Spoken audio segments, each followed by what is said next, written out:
प्यारे बच्चों, सुप्रभात। आज हम कक्षा 8वीं विषय संस्कृत रुचिरा भाग 3 उप विषय पाठ 11 सावित्रीबाई फुले व्याख्यान 1। बच्चों, आज हम अपनी पाठ्य पुस्तक संस्कृत रुचिरा भाग 3 से पाठ 11 सावित्रीबाई फुले का अध्ययन करेंगे। व्याख्यान 1 में आज हम पाठ से संबंधित कठिन शब्दार्थ व पाठ का अनुवाद करेंगे। पाठ का अनुवाद करने से पहले मैं पाठ के बारे में संक्षिप्त में आपको बताती हूँ। यह पाठ सावित्रीबाई फुले के जीवन से संबंधित है। इस पाठ में सावित्रीबाई फुले ने आजीवन शोषितों एवं पिछड़ों के उत्थान के लिए संघर्ष किया है, अर्थात निम्न वर्ग के लिए हमेशा उन्होंने कार्य किया है। उनका नारा था, शिक्षा हमारा अधिकार है। फुले के समाज में कई समुदाय अत्यधिक लंबे समय तक इस अधिकार से वंचित रहे हैं। उन्हें शिक्षा का, समानता का अधिकार दिलाने के लिए फुले ने अपना जीवन समर्पित कर दिया। सावित्री फुले महाराष्ट्र की महिला शिक्षिका थी। वह पहली महिला शिक्षिका थी जिसने गरीब कन्याओं को शिक्षा दी। इनका जन्म 1831 ईस्वी में हुआ। माता का नाम लक्ष्मीबाई तथा पिताजी का नाम खंडोजी था। इनका विवाह ज्योतिबा फुले महोदय के साथ हुआ। ज्योतिबा फुले महोदय भी शिक्षा के प्रति काफी रुझान था, इसलिए सावित्रीबाई की शिक्षा को काफी प्रोत्साहन भी मिला। बच्चों, पाठ को पढ़ने से पहले हम पाठ से संबंधित कठिन शब्द व उनके अर्थ के बारे में जानकारी प्राप्त करेंगे। आइए पढ़ते हैं पाठ से संबंधित कठिन शब्द व उनके अर्थ।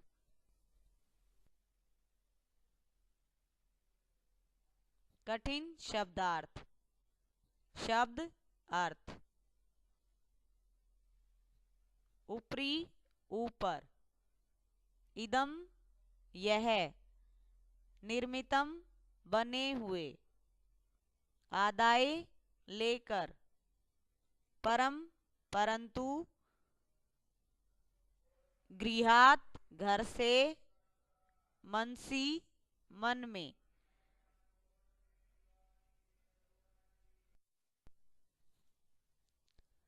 तदानीम तब। परिणीता ब्याही गई। अभिहितऊ कहे गए हैं। केचन कुछ। पातुम पीने के लिए। नितवती ले गई। सर्वदा हमेशा। बच्चों, पाठ से संबंधित कुछ कठिन शब्द व उनके अर्थ की जानकारी मैंने आपको यहाँ पर दी। अब हम पाठ का अनुवाद जानेंगे। आइए पढ़ते हैं अपना अनुवाद। उपरि निर्मितम चित्रम पश्यत। इदं चित्रम कस्याचित् पाठशालायाः वर्तते। इयं सामान्या पाठशाला नास्ति। इयमस्ति महाराष्ट्रस्य प्रथमा कन्या पाठशाला। एका शिक्षिका गृहात् पुस्तकानि आदाय चलती। अब यहाँ पर उपरिम ऊपर, निर्मितम बने हुए, चित्रम चित्र को, पश्यत देखो, इदम यह चित्र, कस्याचित किसी पाठशाला का है, इयम यह सामान्य पाठशाला, नास्ति नहीं है, इयम अस्ति यह महाराष्ट्रस्य महाराष्ट्र की प्रथम कन्या पाठशाला है। एका शिक्षिका एक शिक्षिका, गृहात घर से, पुस्तकानि पुस्तकें, आदाय लेकर, चलती चलती है। अब यहाँ पर गृहात का अर्थ है घर से, लेकर चलती है। पंचमी विभक्ति का गृह शब्द पंचमी विभक्ति का यहाँ पर प्रयोग हुआ है। महाराष्ट्रस्य महाराष्ट्र की। षष्ठी विभक्ति। ऊपरी निर्मितम चित्रम पश्यत, ऊपर बने हुए चित्र को देखो। अनुवाद है, ऊपर बने हुए चित्र को देखो। इदम यह चित्र किसी पाठशाला का है। यह सामान्य पाठशाला नहीं है। यह महाराष्ट्र की पहली कन्या पाठशाला है। एक अध्यापिका घर से पुस्तकें लेकर चलती है। मार्गे कश्चित् तस्याः उपरि धूलिं कश्चित् च प्रस्तरखण्डान् क्षिपति, परं सा स्वदृढनिश्चयात् न विचलति। स्वविद्यालये कन्याभिः सविनोदनम् आलपन्ति, सा अध्यापने संलग्ना भवति। तस्याः स्वकीयम् अध्ययनम् अपि सह एव प्रचलति। के अयं महिला अपि यूयम् इमां महिलां जानीत। इयमेव महाराष्ट्रस्य प्रथमा महिला शिक्षिका सावित्रीबाई फुले नामधेया। अब यहाँ पर बताया गया कि एक अध्यापिका है जो घर से पुस्तकें लेकर चलती है। उस समय पर महिलाओं के अध्ययन का कार्य नहीं होता था। महिलाओं को अच्छी उचित शिक्षा नहीं दी जाती थी। केवल पुरुषों को ही शिक्षा दी जाती थी। जब वह शिक्षा ग्रहण करने जाती थी, किताबें हाथ में लेकर चलती थी, उस समय पर रास्ते में उसके साथ क्या क्या होता था। मार्गे कश्चित मार्ग में कोई, तस्याः उसके, ऊपरी मुंह पर, धूलिम धूल, कश्चित कोई, प्रस्तर खंडान प्रस्तर यानी पत्थर, खंडान टुकड़े, क्षिप्ति डालता है, पत्थर के छोटे टुकड़े डालता है।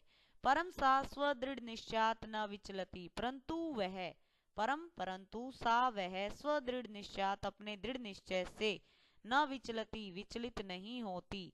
स्वविद्यालय कन्या भी अपने विद्यालय में कन्या भी कन्याओं के साथ सविनोदनम हंसी मजाक आलपंती करते हुए सा अध्यापने संलग्ना भवती अपने अध्यापन में संलग्ना लग्न से रहती है।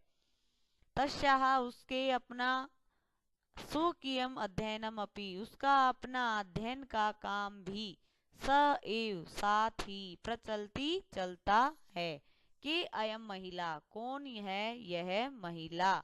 अपि यूयम इमाम महिलाम जानी तुम भी इस महिला को जानो। इयमेव यह महाराष्ट्र से महाराष्ट्र की प्रथम महिला शिक्षिका सावित्रीबाई फुले हैं। अनुवाद करेंगे। रास्ते में कोई उसके ऊपर धूल और पत्थर के छोटे टुकड़े फेंकता है, परंतु वह अपने दृढ़ निश्चय से विचलित नहीं होती। अपने विद्यालय में कन्याओं के साथ हंसी मजाक करती हुई अपने अध्यापन में लग्न से लगी रहती है। उसका अपना अध्ययन भी साथ ही चलता है। कौन है यह महिला। तुम भी इस महिला को जानो। यह ही महाराष्ट्र की पहली महिला अध्यापिका सावित्रीबाई फुले हैं।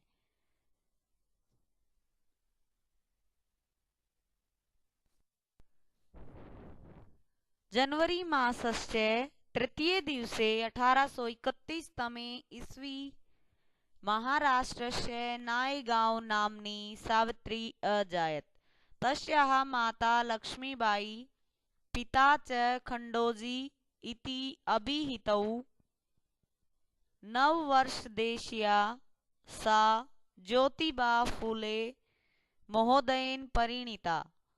सोऽपि तदानीं 13 वर्षकल्पः एव आसीत्।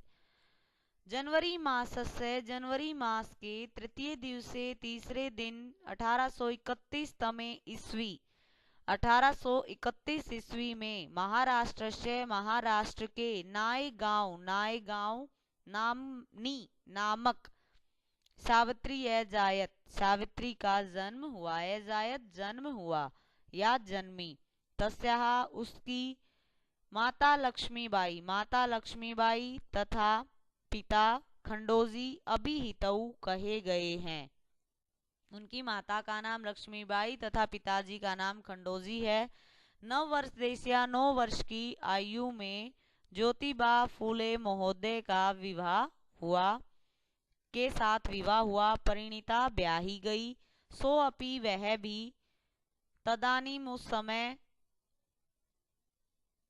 13 वर्ष कल्पः एव आसीत, 13 वर्ष के ही थे। आसीत का अर्थ है थे। अनुवाद करते हैं।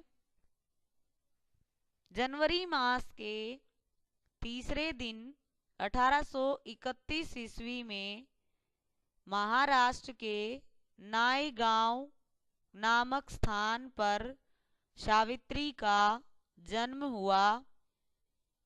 उसकी माता का नाम लक्ष्मीबाई और पिताजी खंडोजी कहे गए हैं। 9 वर्ष की आयु में उनका विवाह ज्योतिबा फूले महोदय से हुआ। वह भी उस समय केवल 13 वर्ष के ही थे।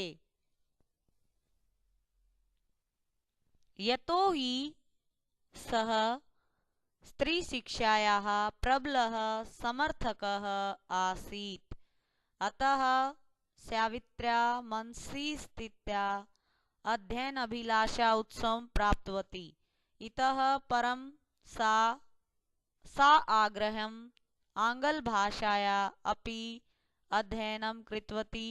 1848 तमे पुणे नगरे सावित्री ज्योतिबा महोदयेन सह कन्यानां कृते प्रदेशस्य प्रथम विद्यालयम् आरभ्यत। तदानीं सा केवलं 17 वर्षीया आसीत्। 1851 तमे शताब्दे अस्पृष्ट्वा तिरस्कृतस्य समुदायस्य बालकीनां कृते पृथक्तया तया अपरः विद्यालयः प्रारब्धः। अब यतो ही क्योंकि वह स्त्री शिक्षा के प्रबल समर्थक थे, अतः इसलिए सावित्री के मन की स्थिति पढ़ने की अभिलाषा को उत्साह प्राप्त हुआ। इतः परम सा आग्रहम सा आंग्ल भाषाया अपि अध्ययनम, इसलिए उन्होंने इससे बढ़कर आंग्ल भाषाया अंग्रेजी भाषा का भी अध्ययन किया। 1848 ईस्वी में पुणे नगर में सावित्री ने ज्योतिबा महोदय के साथ मिलकर सात कन्याओं के लिए प्रदेश का प्रथम विद्यालय पहला विद्यालय आरभ्यत खोला। तदानीम सा केवलम उस समय वह केवल 17 वर्ष की थी, 17 वर्षीया 17 वर्ष की थी। 1851 ईस्वी में अस्पृष्ट्वा तिरस्कृतस्य छुआछूत से पीड़ित या अपमानित समुदायों की लड़कियों के लिए पृथकतया अलग से तया अपरः विद्यालय अपरः दूसरा विद्यालय प्रारब्धः आरंभ किया। यतो ही क्योंकि वे स्त्री शिक्षा के प्रबल समर्थक थे, इसलिए सावित्री के मन में पढ़ने की अभिलाषा को उत्साह प्राप्त हुआ। इससे भी बढ़कर उसने अंग्रेजी भाषा का भी अध्ययन किया। 1848 ईस्वी में पुणे नगर में सावित्री ने ज्योतिबा महोदय के साथ मिलकर कन्याओं के लिए प्रदेश का पहला विद्यालय खोला। उस समय वह केवल 17 वर्ष की थी। 1851 ईस्वी में छुआछूत से अपमानित समुदाय की लड़कियों के लिए अलग से दूसरा विद्यालय आरंभ किया। सामाजिक कुरीतीनां सावित्री मुखरं विरोधम् अकरोत्। विद्वानां शिरमुण्डनस्य निराकरणाय सा साक्षात् नापितैः मिलिता। फलतः केचन नापिताः अस्यां रूढौ सहभागितानाम् अत्यजन्। एकदा सावित्र्या मार्गे दृष्टं यत् कूपं निक्षा शीर्णवस्त्रवृताः तथा कथिताः निम्नजातीयाः काश्चित् नार्यः जलं पातुं याचन्ते स्म। सामाजिक कुरीति नाम बुराइयों का सावित्री ने मुखरम डटकर विरोध अकरोत किया। लंग लकार। विधवाओं के सिर मुंडन निराकरणाय को रोकने के लिए वह साक्षात नापितई नाइयों से या नाई लोगों से मिली। फलस्वरूप केचन कुछ नापिता नाइयों ने अश्याम रूढ़ऊ इस रूढ़ी में इस प्रथा में सहभागिता नाम अत्यजन भाग लेना छोड़ दिया। यहाँ भी लंग लकार का प्रयोग हुआ है। एक बार सावित्री ने रास्ते में देखा कि कुएं के निकट शीर्ण वस्त्रावृताः फटे पुराने वस्त्रों वाली तथा कथिताः लोगों द्वारा कही गई निम्न जाति की कुछ नारियः कुछ स्त्रियां जल पीने के लिए मांग रही थी। जैसे कि सावित्री ने सामाजिक बुराइयों का डटकर विरोध किया। उन बुराइयों में कौन कौन सी बुराइयां थी? जैसे पहले के समय में विधवा जो हो जाती थी, जो विडो हो जाती थी, उनके सिर के बाल काट दिए जाते थे, उनको गंजा कर दिया जाता था। और इसके मामले के लिए वह साक्षात नाइयों से मिली।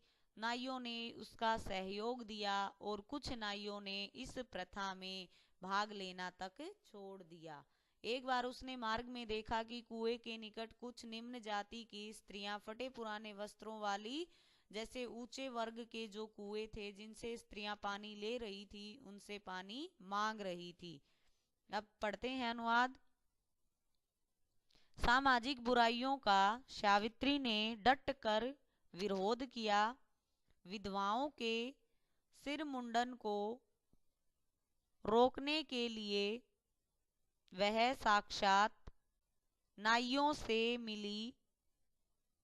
फलस्वरूप कुछ नाइयों ने इस प्रथा में भाग लेना छोड़ दिया। एक बार सावित्री ने देखा कि फटे पुराने वस्त्रों वाली लोगों द्वारा कही गई निम्न जाति की कुछ नारियां जल पीने के लिए मांग रही थी। उच्च वर्गीयाः उपहासं कुर्वन्तः कूपात् जल उद्रणम् अवारयन्। सावित्री एतत् अपमानं सोढुं न शक्नोत्। सा ता स्त्रियः निजगृहं नीतवती। तडागं दर्शयित्वा अकथयत् च यत् यथेष्टं जलं नयेत्। सार्वजनिकोऽयं तडागः अस्मात् जलग्रहणे नास्ति जातिबन्धनं। तया मनुष्याणां समानतायाः स्वतन्त्रतायाश्च पक्षः सर्वथा समर्थितः। उच्च वर्ग की उपहासम मजाक करती हुई कूपात कुएं से, पंचमी विभक्ति कुएं से, जल उद्रहम जल निकाल रही थी। सावित्री इस अपमान को सोढुम सहन न कर सकी। सा ताहा वह उन स्त्रियों को निज गृहम अपने घर नितवती ले आई। तडागम दर्शित्वा तालाब दिखलाया। अकथयत च और कहा यथेष्टम जलम नयत जितना चाहे जल ले लो। सार्वजनिको अयम तडागः यह तालाब सार्वजनिक है, सबके लिए है। तडाग है तालाब, अयम यह। अस्मात् जल गृहणे, इससे जल लेने में ना अस्ति, किसी जाति का कोई बंधन नहीं है। उसने मनुष्याणाम, मनुष्यों के लिए स्वतंत्रता और समानता के पक्ष में सर्वदा हमेशा समर्थितः समर्थन किया। उच्च वर्ग, उच्च जाति की मजाक करती हुई कुएं से जल निकाल रही थी। सावित्री इस अपमान को सहन न कर सकी। वह उन स्त्रियों को अपने घर ले आई, तालाब दिखलाया और कहा, जितना चाहे जल ले लो, यह तालाब सबके लिए है। इससे जल लेने के लिए जाति का कोई बंधन नहीं है। उसने लोगों को स्वतंत्रता एवं समानता के पक्ष में सदा समर्थन किया। महिला सेवा मंडल शिशु हत्या प्रतिबंधक गृह इत्यादीनां संस्थानां स्थापनायां फूले दंपत्योः अवदानं महत्वपूर्णम्। सत्यशोधक मंडलस्य गतिविधिषु अपि सावित्री अतीव सक्रियः आसीत्। अस्य मंडलस्य उद्देश्यम् आसीत् उत्पीड़ितानां समुदायानां स्वाधिकारान् प्रति जागरण इति। महिला सेवा मंडल, शिशु हत्या प्रतिबंधक गृह, दो संस्थाएं इत्यादि नाम आदि संस्थाओं का स्थापना की। फूले दंपति का महत्वपूर्ण योगदान रहा। अस्य मंडलस्य, इस मंडल का उद्देश्य था उत्पीड़ित समुदाय के लोगों को उनके अधिकारों के प्रति जागरूक करना। अनुवाद: महिला सेवा मंडल व शिशु हत्या प्रतिबंधक गृह इत्यादि संस्थाओं की स्थापना में फूले दंपति का महत्वपूर्ण योगदान है। सत्यशोधक मंडल की गतिविधियों में भी सावित्री आगे रही। इस मंडल का उद्देश्य उत्पीड़ित समुदायों को उनके अधिकारों के प्रति जागरूक करना था।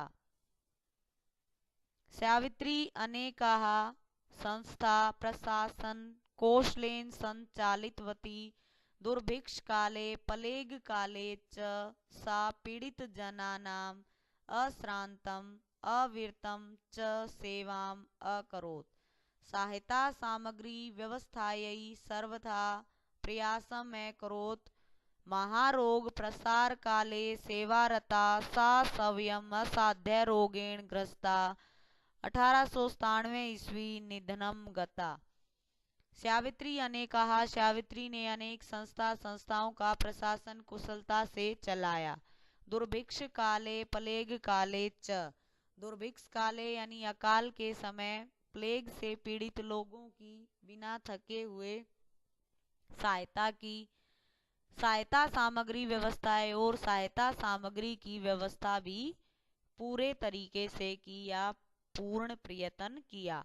महारोग लंबे समय से सेवारता सेवा में लगी रहने से स्वयं असाध्य रोगेण जिसका कोई इलाज ना हो, लाइलाज बीमारी से ग्रसित हो गई और 1897 ईस्वी में निधन हो गया। सावित्री ने अनेक संस्थाओं का प्रशासन कुशलता से चलाया। अकाल के समय प्लेग से पीड़ित लोगों की बिना थके हुए और लगातार सेवा की। सहायता सामग्री की व्यवस्था के लिए उसने पूर्ण रूप से प्रयत्न किया। महारोग के प्रसार के समय सेवा में लगी हुई वह स्वयं असाध्य रोग से ग्रस्त होकर 1897 ईस्वी में मृत्यु को प्राप्त हो गई। अब बेटा यहाँ पर जैसे कि सावित्री ने अनेक संस्थाओं का प्रशासन कुशलता से चलाया। अकाल के समय जब लोग प्लेग की बीमारी से पीड़ित हो गए थे, निस्वार्थ भाव से उसने उनकी लगातार सेवा की। सहायता सामग्री की व्यवस्था के लिए उसने पूर्ण रूप से प्रयत्न किया, जितना उससे बन पाया। लंबे समय से सेवा में लगी रहने के कारण स्वयं लाइलाज बीमारी से ग्रस्त हो गई और मृत्यु को प्राप्त हो गई। साहित्य रचनाया अपि सावित्री महीयते तस्याः काव्य संकलनम द्वयं वर्तते काव्यफूले सुबोधरत्नाकर चे इति। भारतदेशे महिला उत्थानस्य गहन अवबोधाय सावित्री महोदयाः जीवनचरितम् अवश्यम् अधीतव्यम्। साहित्य रचना में अपि भी सावित्री महीयते, सावित्री महान थी। तस्याः उसके काव्य संकलन द्वयं वर्तते, दो काव्य बताए गए हैं, काव्य फूले और सुबोध रत्नाकर आदि। च का अर्थ है और, इति का अर्थ है आदि। भारत देश में महिलाओं के उत्थान को गहन अवबोधाय गहराई से जानने के लिए सावित्री महोदय के जीवन चरित्र को अवश्यम जरूर अधीतव्यम पढ़ना चाहिए। साहित्य रचना में भी सावित्री महोदय काफी महान थी। जैसा कि हमने अपने पाठ को पढ़ा, पाठ पढ़ने में हमने सावित्री महोदय के जीवन चरित्र को पढ़ा कि उनका जीवन चरित्र कैसा था। दूसरों के लिए वो निस्वार्थ भाव से सेवा कर रही थी। निस्वार्थ भाव से सेवा करते समय वो स्वयं भी मृत्यु को प्राप्त हो गई, अर्थात लाइलाज बीमारी से वो ग्रसित हो गई और उसी बीमारी के कारण उनकी मृत्यु भी हो गई। उनके दो काव्य बताए गए हैं, उनके नाम हैं काव्य फूले और सुबोध रत्नाकर। भारत देश में अगर हमें महिलाओं के उत्थान को गहराई से जानना है, गहराई से पढ़ना है, तो सावित्री महोदय के जीवन चरित्र को अवश्य हमें पढ़ना चाहिए। अनुवाद करते हैं। साहित्य रचना में भी सावित्री महान थी। उनके दो काव्य फूले और सुबोध रत्नाकर हैं। भारत देश में महिलाओं के उत्थान को गहराई से जानने के लिए सावित्री महोदय का जीवन चरित्र अवश्य पढ़ना चाहिए या जरूर पढ़ना चाहिए। प्यारे बच्चों, आज हमने अपने व्याख्यान 1 में सावित्री बाई फुले का अध्ययन किया। इसमें मैंने आपको पाठ के कठिन शब्दार्थ व पाठ का अनुवाद करवाया। आज आपको गृह कार्य में पाठ से संबंधित कठिन शब्दार्थ व अनुवाद अपनी संस्कृत की उत्तर पुस्तिका में लिखना है, याद करना है।